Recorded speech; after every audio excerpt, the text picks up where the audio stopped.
Hi, I'm Vernon Felton. I'm senior editor at Bike Magazine. Welcome to Bike Magazine's 2015 Bible of Bike Test. Tonight we're talking about Kona's Process 134 SE.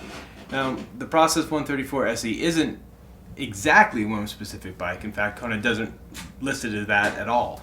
It's basically a small version or a model that's available in really small sizes in the Process line. Now, Kona came out with the Process line last year, and it's 7 models this year. The key thing here is that it's a bike that's meant to get rowdy.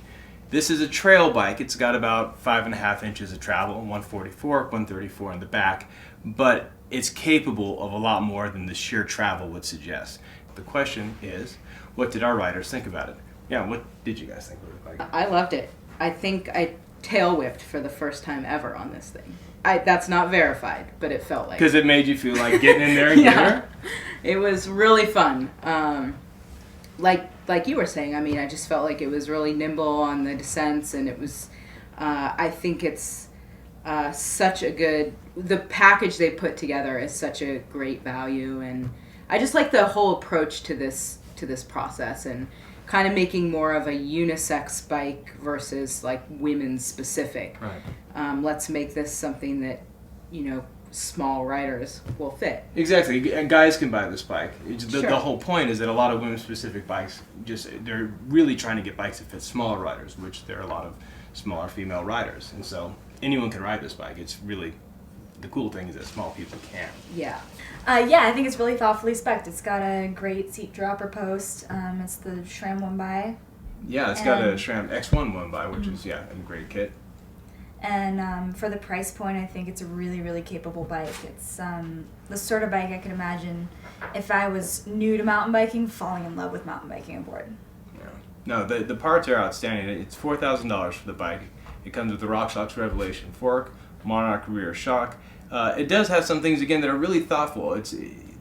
They're not obvious, but they're geared towards smaller riders. So, for example, it has a WTB I-23 KOM wheel set on it, and it's a lighter rim, which is the idea here is that it's easier for smaller riders to get that thing up and spin it, and because rotational weight is what really makes a bike feel doggy. So that's a pretty cool thing, and it's one of those small details. Did you guys notice that, by the way? It did. It pedaled really well. It climbed it really well. Do you feel like it had good acceleration?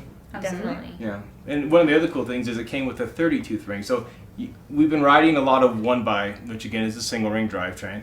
A lot of them come with 32 because it's just uncool or something, I guess, to have anything smaller than a 32. But if you're riding a lot of steep mountains, the truth is a 32 can be a lot to push. This has a 30 ring, which 2 teeth doesn't sound like a lot, but it is easier to pedal. Well, yeah, and I also think that's a smart spec for a bike that's targeted at women. I've talked to several females who are just intimidated by the 1x system. They feel like it's not enough gears, and it kind of seems scary.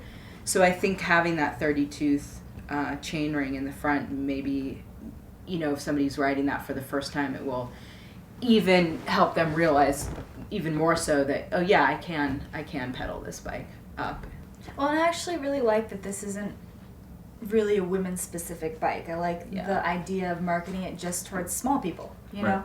And I kind of wonder if that's not the way things are going to go in the future, if it's not just going to be an extra small and an extra large on the range. Mm-hmm. And this one does have an extra small in the range. Yes, absolutely. Like I said, that goes down to, I mean, Kona says it'll fit people down to 5'4", but I absolutely know people who are 5 foot that are fitting the extra small. Yeah.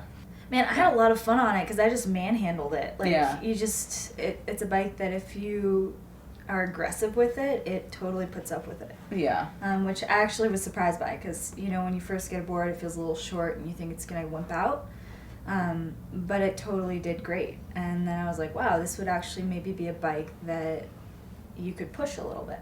Yeah. I thought it handled really well, probably due to, that's the shortest stem I've ever seen. Right. It's about a 50-millimeter stem. It looked super short. And the wide bars, I just felt like it handled really well. And I definitely know, I think it climbed fine. It stood out to me more for the descents than the climbing. Right, and that's kind of the Kona's thing. It's their Northwest company, aggressive riders, and it's probably not the lightest bike as well out there. It definitely felt a little bit durable. Yeah, durable. That's a great word. For an aluminum frame, I definitely it seemed it seemed heavy. Right, and that's kind of Kona's things, right? They had a campaign for a long time about how you can still find these old Konas out in the woods being used, right? They're incredibly durable bikes because they're built in the Northwest and they have to endure a lot of abuse. And this bikes can be ridden hard. Yeah. So it's got to be that kind of rider, I think, who's probably going to get the most out of it. Yeah, definitely.